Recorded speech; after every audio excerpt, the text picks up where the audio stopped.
Bueno, hoy con una nueva unidad. Los que rindieron, ya está todo corregido su examen, pueden ir mirando, rindieron, la mayoría rindió súper bien. Conozcan, así siempre es mi examen, esa temática, por así decirlo. Porque ustedes ya saben, no puede tener fácil y verdadero, no puede tener contesta, entonces por eso de repente suele ser un poco larguito en esa forma, por así decir, en ese formato. Por eso trato de ponerle solamente 2 o 3 ítems, ¿verdad? Pero que valen muchos puntos, entonces por eso eh, es así, ¿verdad? No porque justamente yo les quiero hacer muy largo o cosas así, ¿verdad? Bueno, hoy empezamos con una unidad nueva, ¿sí? Una unidad que a ustedes ya les, por así decir, ya les compete un poco más, ¿sí? Que sería la nutrición durante la actividad física. Eh, Clases anteriores ya me dijeron que ustedes ya dieron ya nutrición deportiva, ¿sí? Pero yo les voy a pedir que de repente, si no entienden esta parte, o si de repente le está costando un poquito, dicen y hacemos más lento, o de repente si cuesta un poquitito más comprender, buscamos un videíto para poder entender mejor. De repente cuando vemos es más sencillo, ¿verdad? Entonces la parte, por ejemplo, de los sistemas energéticos, por ejemplo, a mí me parece que ustedes van a poder comprender un poco mejor en forma de video que va explicando todo, cómo se va comportando, por así decir, el sistema, el músculo, las grasas, que es lo que a nosotros más nos interesa, ¿sí?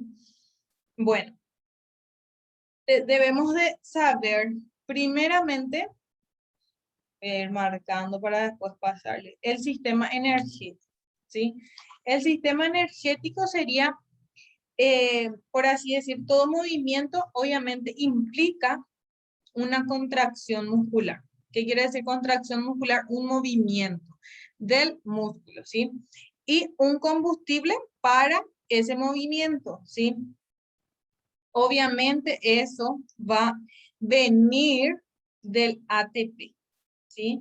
¿Se acuerdan qué es ATP? Por si acaso, ¿sí? No importa si no se acuerdan o si se acuerdan así vagamente, me dicen por favor.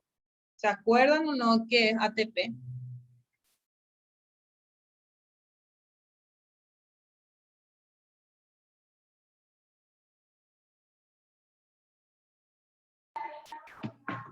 Yo no recuerdo, profe. Súper, está bien.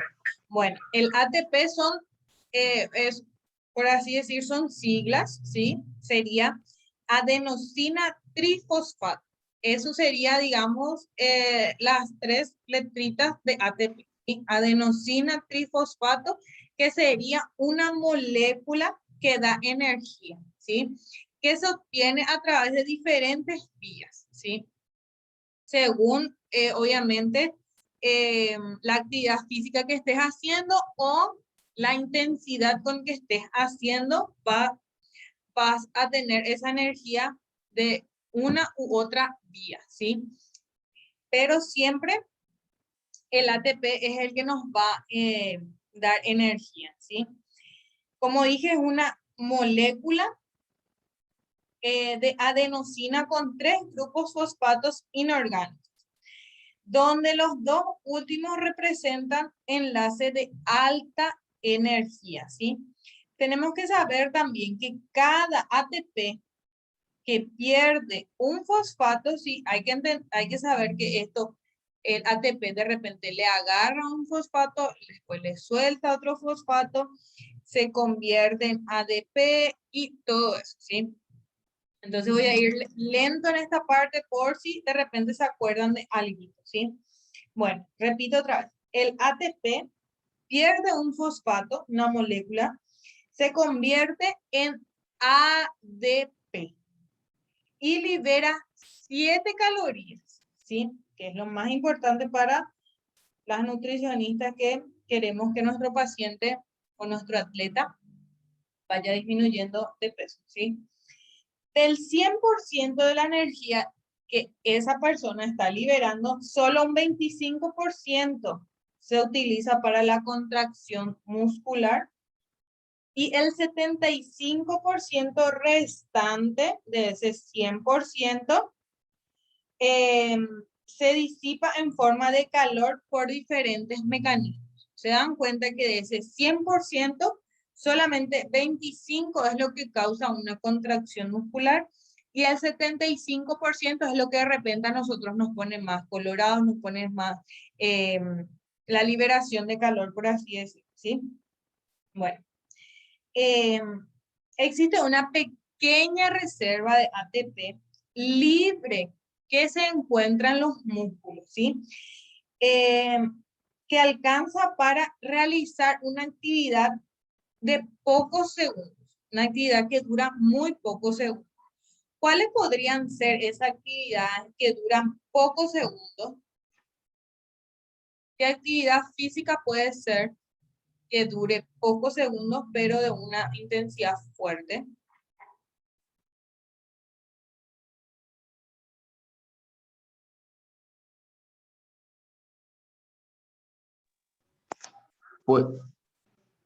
Puede ser el trabajo intermitente, profe. Sí, pero en un deporte así específico, ¿cuál podría ser? Mm, Podría ser maratón, Levantamiento de pesa, profe. levantamiento de pesa, puede ser también tiro de bala, ¿sí? De repente parece que en el tiro de bala parece que es una macanada, ¿verdad? Pero realmente lleva mucha concentración, uno, y dos, es, ¿cómo así explicarles? De repente lleva mucha más energía o una contracción muscular más localizada que otro tipo de deporte. Por eso muchas personas dicen que lo que tanto lanzamiento de bala, cualquiera puede hacer, pero no cualquiera puede hacer, porque eso tiene su forma, tiene su manejo, porque si no, inclusive hasta le puede dislocar el hombro a la persona que quiere hacer por hacer nomás el lanzamiento de bala. Al igual que la jabalina también, profe. Exactamente, la jabalina también, sí, la jabalina tiene también su forma y su técnica. La técnica es lo más importante, porque entre acá nosotros tres podemos hacer lanzamiento de jabalina, sí podemos hacer, pero se va a ir 1 metro y medio, 2 metros. Entonces no va a tener, no va a ser con la técnica correcta, no va a ser con el estiramiento del brazo correcto, con las piernas posicionadas correctamente, lo que va a implicar que nosotros hagamos cualquier cosa y nuestro cuerpo tampoco utilice ese ATP de reserva que tiene nuestro cuerpo, ¿sí? Sí. Bueno, existen también otras 3 formas de generar ATP, ¿sí? Una es a través de un componente químico llamado, espérenme que acá alguien me pide, ahí, fosfocreatina, ¿sí? Este también es otro súper importante. Entonces ya tenemos, por así decir, tres protagonistas durante la actividad física. El ATP,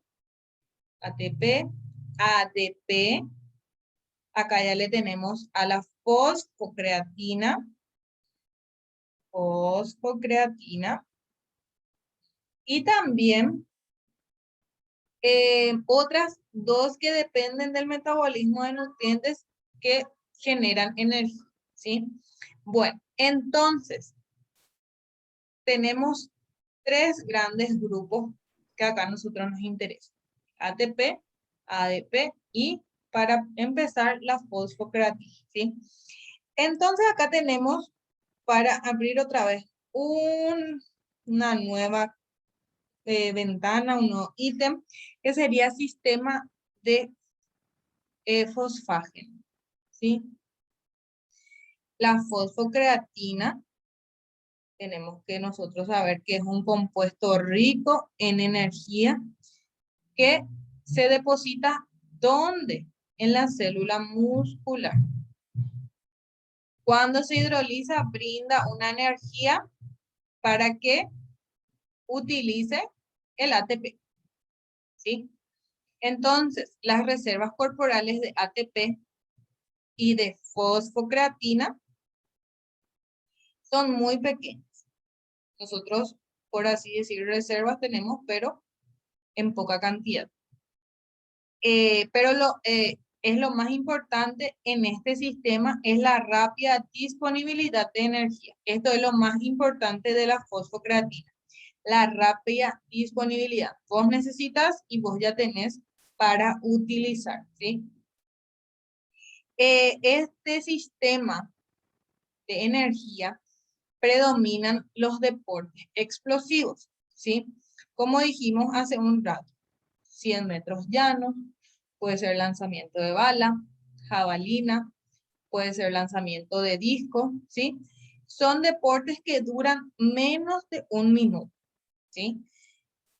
La recuperación es más o menos entre los 3 o 4 minutos de reposo, ¿sí? Entonces, este es lo que primero se utiliza en el cuerpo, el sistema fosfágeno, donde está primeramente la fosfocreatina, ¿sí? Que se utiliza en deportes que duran menos de un tiempo, como los deportes explosivos, ¿sí? Hasta ahí estamos bien, estamos despacito, estamos haciendo para poder captar bien el tema principal. Sí, Sí, profe. profe. Genial.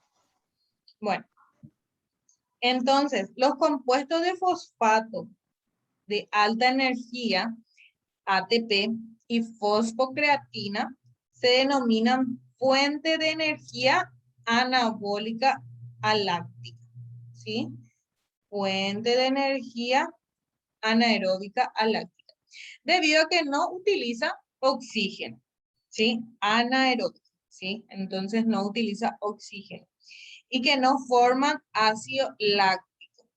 Para que los niveles de ATP no decaigan, debe comenzar a predominar otras vías metabólicas, ¿sí?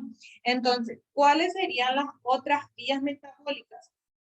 Podemos citar la glucólisis anaeróbica o el sistema de ácido láctico.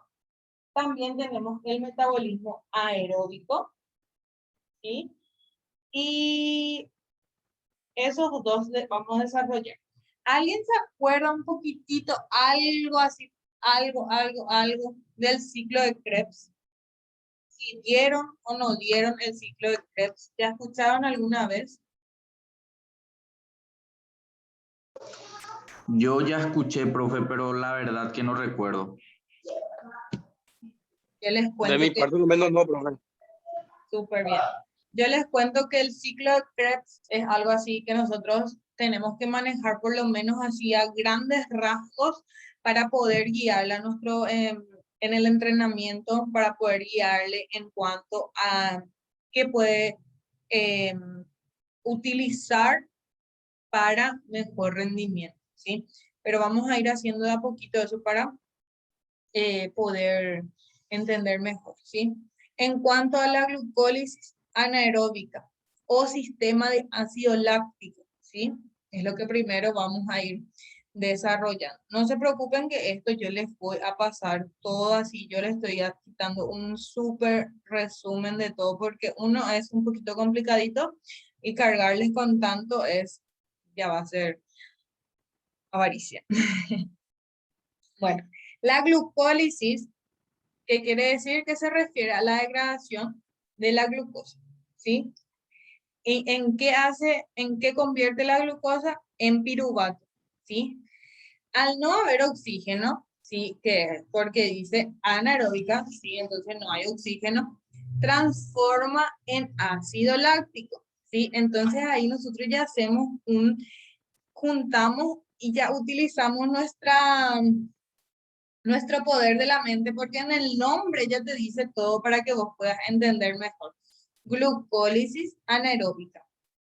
Anaeróbica no tiene oxígeno, glucólisis, glucosa, ¿sí? Que convierte a piruvato, ¿sí? Entonces, nosotros así, para poder entender mejor, podemos hacer esos juegos de palabras. Entonces ya tenemos el nombre, ya te dice todo, ¿sí? Bueno, este metabolito se puede convertir en glucosa o en glucógeno nuevamente, ¿sí? Y de esta forma se puede realizar o emplear o obtener energía, ¿sí? Si el individuo continúa con la actividad y supera la capacidad de remover el ácido láctico, de mover el ácido láctico, este se acumulará y causará fatiga, ¿sí? Que es lo que nosotros no queremos. Este sistema energético predomina en los deportes breves pero muy intensos, ¿sí? Acá podemos citar, por ejemplo, la carrera de 800 metros, ¿sí? En los cuales no existe suficiente oxígeno, ¿sí? A ver un poco. Ahora tenemos el metabolismo aeróbico, ¿sí? Entonces, cortito, lo que sería el sistema de glucólisis anaeróbica o sistema de ácido láctico, ¿sí? Ahora vamos al metabolismo aeróbico, ¿sí? Aeróbico.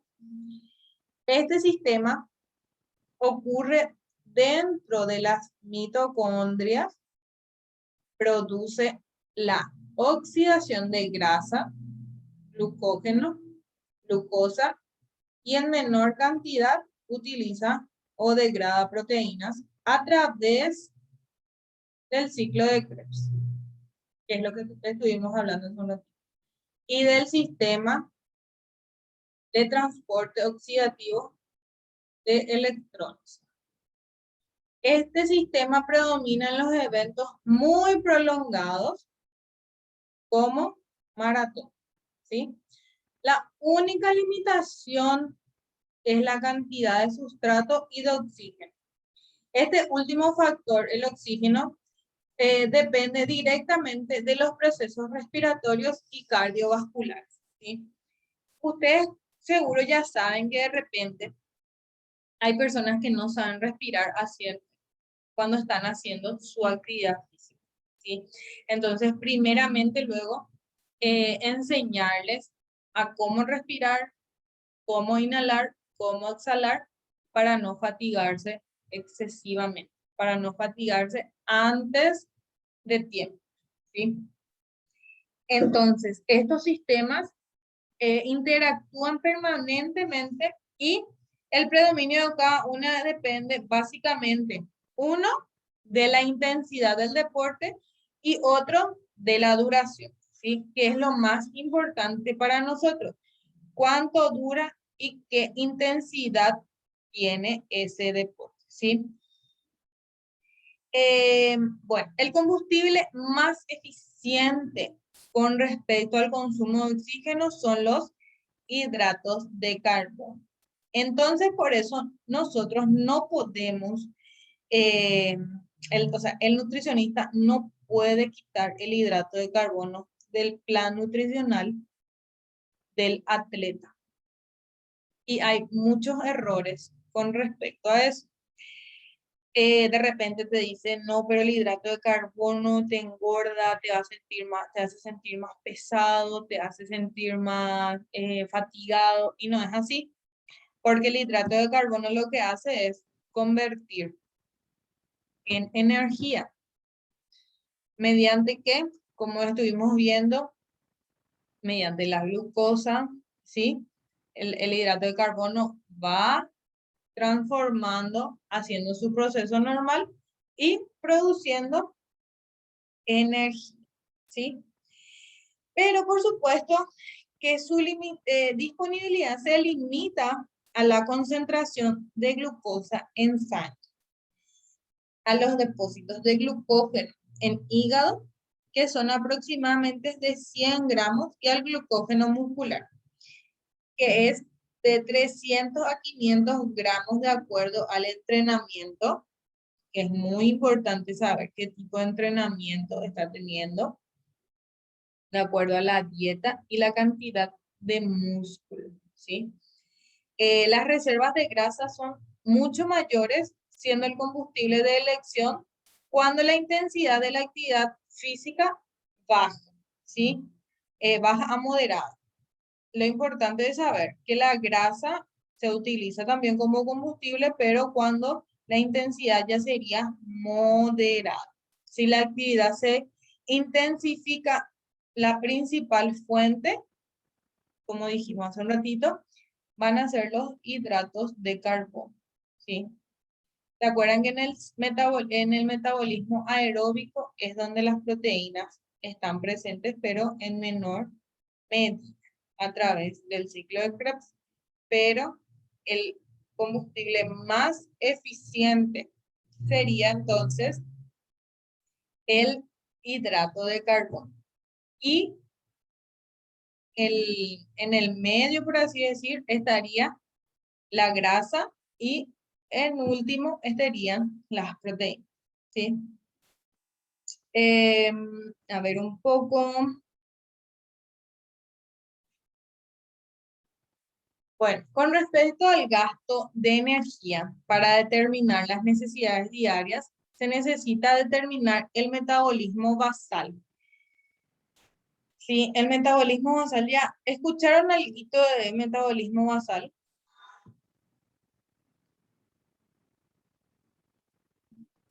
No, profe, yo al menos no. Em, Vamos a... Voy a parar acá entonces para explicarles el metabolismo basal. Perfecto, profe. Gracias. Porque o si no, no podemos seguir esa parte.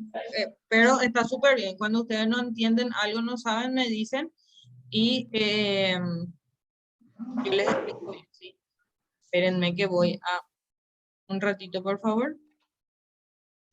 Bueno, profe.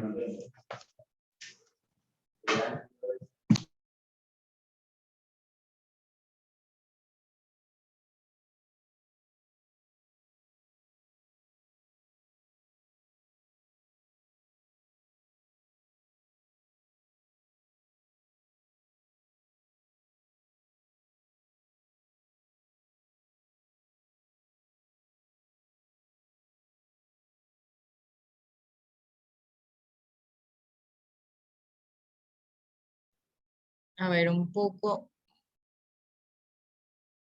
El metabolismo basal de una persona, ¿sí? Sería la energía que esa persona, ¿sí? Que José, por ejemplo, necesita estando en reposo, ¿sí?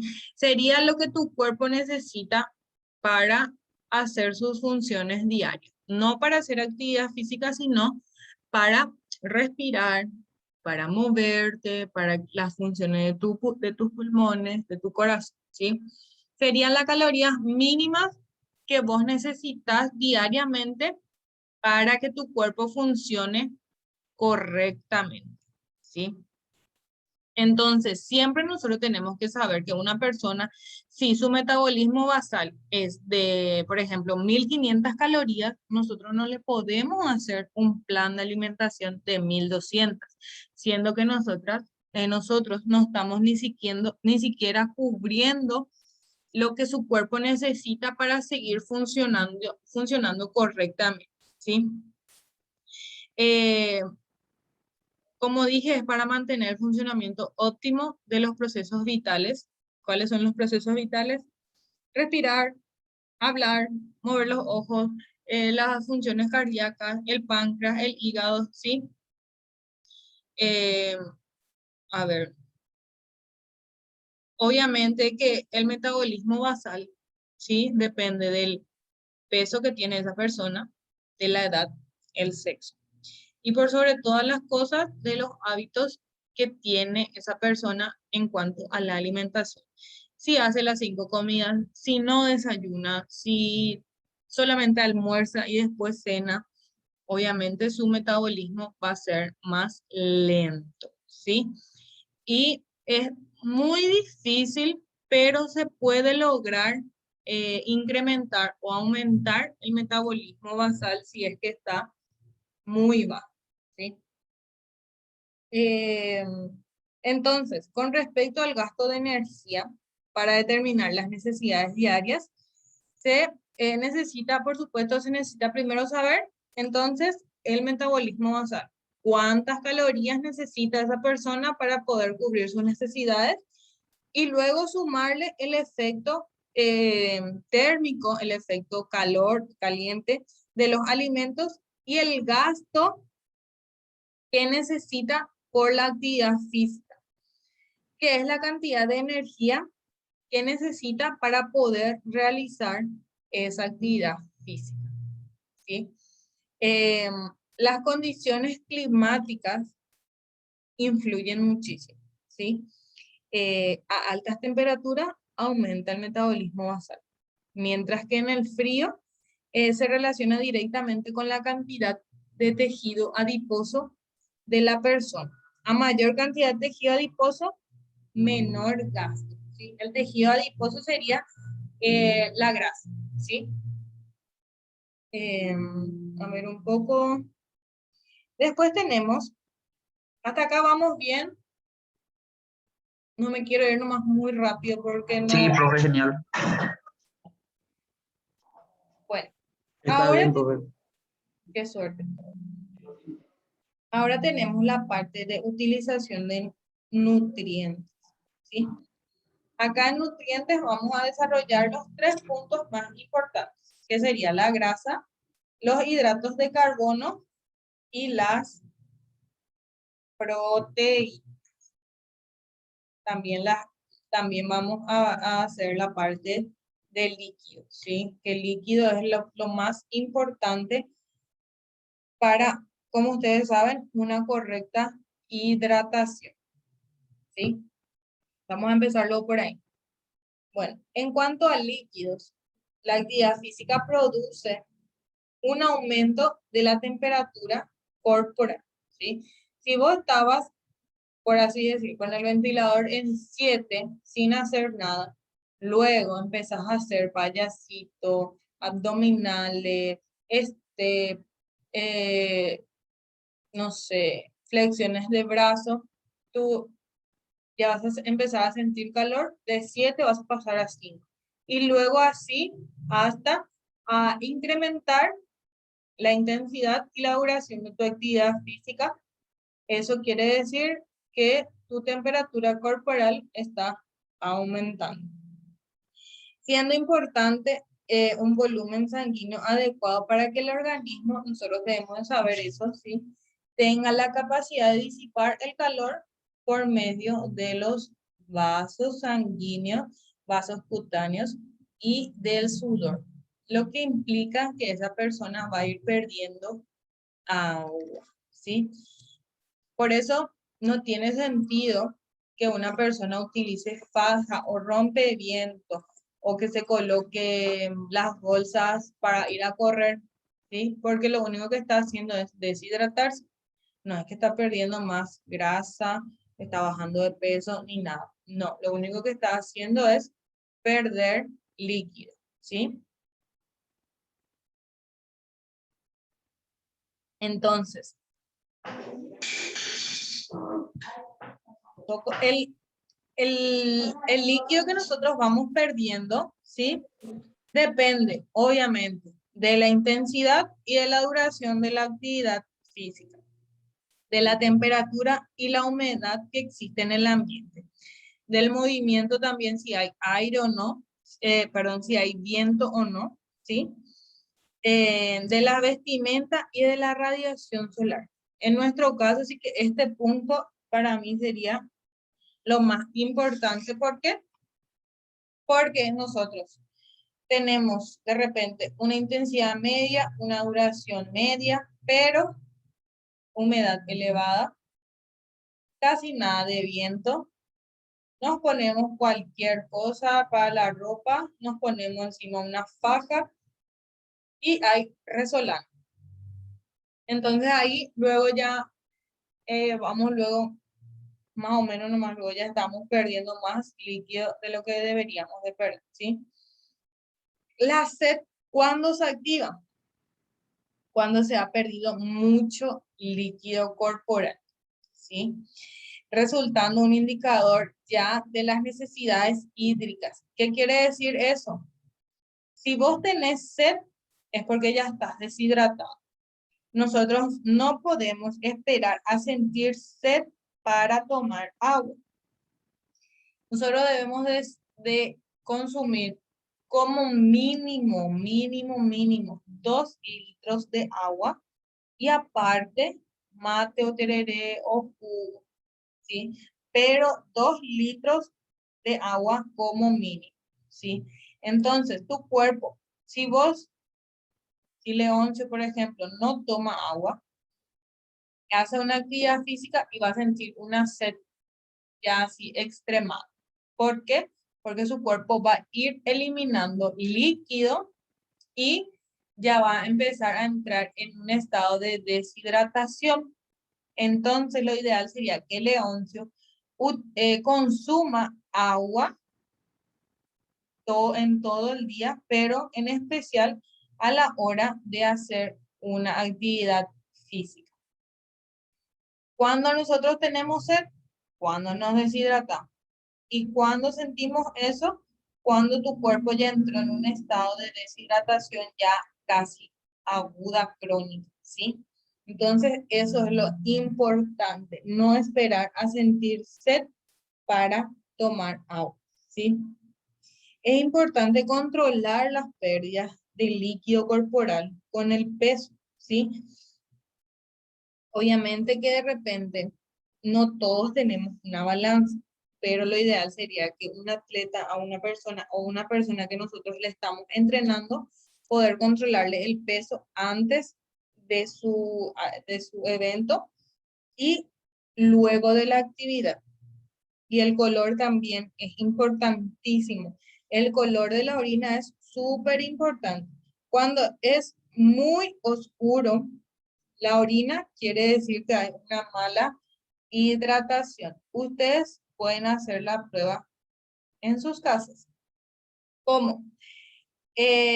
A la mañana temprano o a la mañana cuando se levantan de la noche, si no hicieron pipí, a la madrugada, cosas así, pero generalmente la primera orina es más amarilla. Pero si repercute y sigue siendo muy amarilla en el transcurso del día, quiere decir que estamos entrando en una deshidratación, ¿sí? Pero si nos vamos hidratando correctamente todos los días con el agua necesaria, nos vamos a dar cuenta que nuestra orina tiene un color amarillito, pero clarito, ¿sí? Hay una guía, ¿sí? De cómo más o menos hay que hidratarse. O sea, cómo saber hacer una correcta hidratación, ¿sí? Y acá tenemos unos puntos que el primero, como dijimos recién, pesarse antes y después del ejercicio y controlar el color de la orina, ¿sí? Después, por cada medio kilo de peso corporal perdido, sustituir 2 vasos de líquido. Hay que entender que el líquido no es jugo en polvo, no es jugo, no es bebida deportiva, es agua. En lo posible es agua. No limitar el consumo de líquido durante la competencia o antes o durante, no restringir los líquidos, si es que esa persona tolera, ¿sí? Por supuesto que no ingerir café ni alcohol, ¿sí? Entonces lo importantísimo es, si una persona para una rehidratación, consumir ahí las bebidas deportivas que contienen sodio, ¿sí? Para que podamos reincorporar a nuestro cuerpo las pérdidas sufridas por transpiraciones excesivas. Ahí sí ya podemos utilizar las bebidas deportivas para incorporar los electrolitos, o de repente si nosotros sabemos hacer las bebidas deportivas caseras, también nos sirve, ¿sí? Bueno, hasta ahí todo bien, todo claro. Sí, profe, de mi parte sí. Genial. Bueno, entonces hasta acá llegamos por hoy, porque después ya sigue lo que serían hidratos de carbono y no quiero cortar después de eso, ¿sí? Entonces, si no tienen ninguna duda, ninguna pregunta, dejamos hasta acá y continuamos el viernes que viene. ¿Está bien? Perfecto, profe, sin ningún problema. Dale. Entonces, estamos en contacto. Cualquier cosita, a las órdenes. Dale, profe, muchísimas gracias. Dale, Excelente la dale. clase hoy. Gracias. Hasta mañana. Profe, Que descansen. ¿Sí? Hasta una mañana, profe. consulta. Sí, Leoncio. Todavía no está calificado nuestro examen. Sí, ya está todo, ya Leoncio, ya están todas las calificaciones del examen. Ah, bueno, gracias, profe. Dale, dale. Hasta Buenas mañana. noches.